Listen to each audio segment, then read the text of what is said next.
So guys, we have a very interesting question of integration. 1 upon integration of 1 upon sin square x plus 2 cos square x. Integration of 1 upon sin square x plus 2 cos square x.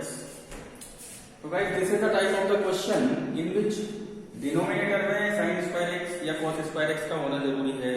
This is a unique type of integration in which we have sin square x either cos square x or both are existing in the denominator. या तो केवल sin square x या तो केवल cos square x या sin square x cos square x दोनों denominator में अगर होंगे तो करने का केवल एक ही तरीका है. करने का केवल एक ही तरीका है. तरीका क्या? तरीका ये. So देखिए guys, if we have sin square x plus cos square x, both are in denominator, one of them in denominator, so there is only and only one way that will be helpful for us for finding the integration of such kind of questions. Okay guys, तो कैसे? जब भी आपको sin square x या cos square x या कुछ भी मिले डिनोमिनेटर में, तो आप उस पूरे इक्वेशन को न्यूमरेटर एंड डिनोमिनेटर को हम उसमें cos square से डिवाइड कर देते हैं. Divide by cos square x. So our integration becomes, ऊपर यहाँ डिवाइड लगाया न्यूमरेटर में तो that will become 1 upon cos square x. यहाँ cos square x का डिवाइड लगाया that will become tan square x और यहाँ cos square x का डिवाइड लगाया तो that will become 2.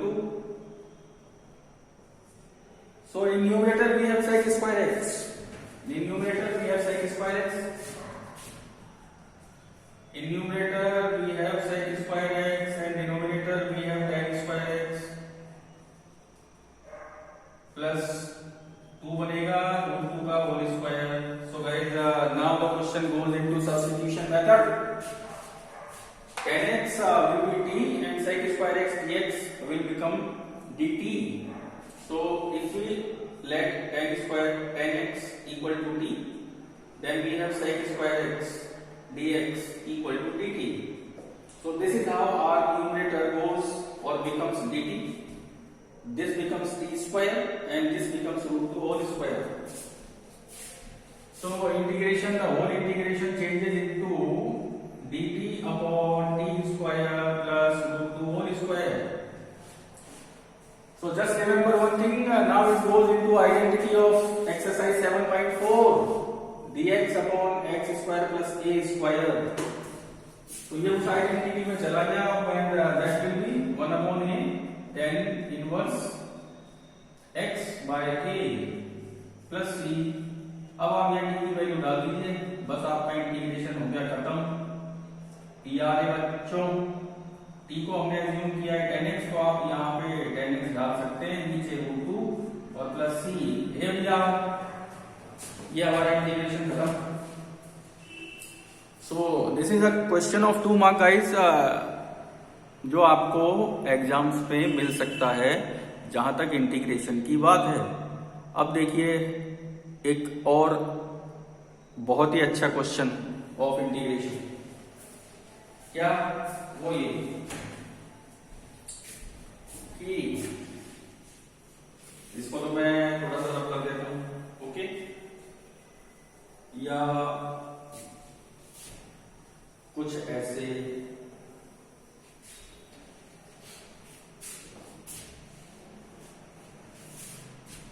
So guys, if we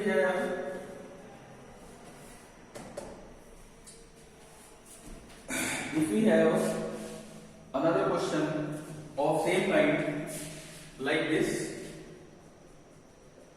as I am telling you, if we have 1 upon 1 plus 2 sin square x.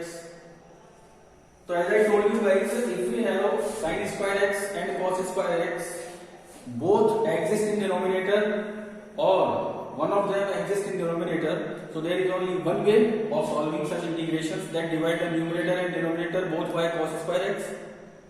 तो होगा क्या? The denominator turns into tan x in terms of tan x, and in numerator we have sec square x. So always letting t equals to tan x, numerator goes into dt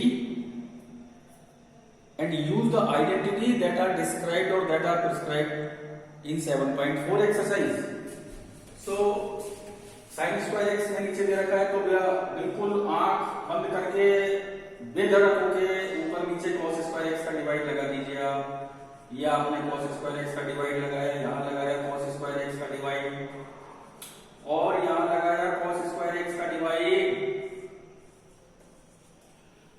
तो भैया ये बन गया sec square x, ये बन गया sec square x, और ये 2 और ये tan स्क्वायर x। तो integration becomes sec square x, ये हो गया आपका sec square x, and this is 2 tan square x। अब ये जो sec स्क्वायर x है इसको आप टर्म कर लीजिए 1 प्लस tan स्क्वायर x में आइडेंटिटी है 10th क्लास की, तो this becomes sec square x और नीचे 1 plus tan square x plus 2 tan square x।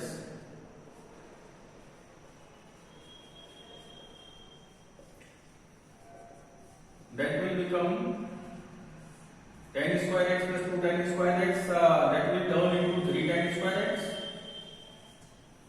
Now tan x को आपने t लिया तो ये चला जाएगा आपका dt में, और ये फिर 7.4 की आइडेंटिटी प्रिपेयर हो जाएगी। So letting tan x equal to t,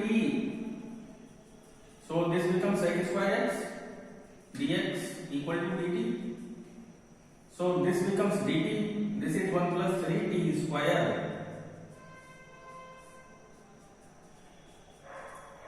अब हम क्या करेंगे गाइस, 3 को बाहर निकाल लेंगे। 3 को बाहर निकाला आपने तो कॉमन आके 3 तो बाहर आ गया, यहां बचा आपका dt और यहां आ जाएगा 1/3। जब 3 को कॉमन लेंगे तो 1 के डिनोमिनेटर में 3 और यहां बचेगा t स्क्वायर। बस अब हम क्या करेंगे, अब हम ये करेंगे, ये तो हो गया 1/3, इसको हमने a square plus x square में कन्वर्ट किया, तो this becomes 1/√3 square plus t square. और अब ये बन गई आइडेंटिटी, क्या बन गई बच्चा, आइडेंटिटी बन गई dt upon a square plus t square, और ये इसका फॉर्मूला। सो i बिकम्स ये 1/3, फिर हम बाहर लेते हैं 1/a, तो 1 अपॉन और ये पूरा a,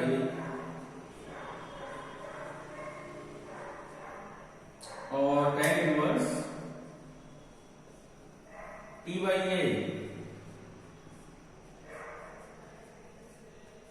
प्लस c, और अब ये √3 है ऊपर चला जाएगा,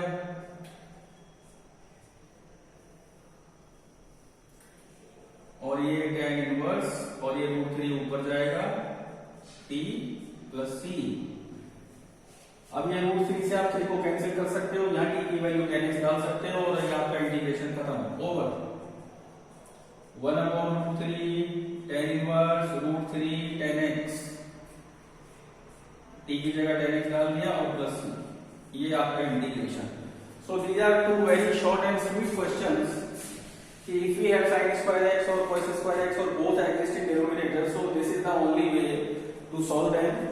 Divide numerator and denominator by cos square x, तो ऐसा करने से denominator goes into terms of tan x. If the denominator also consisting sec square x, break sec square x into 1 plus tan square x.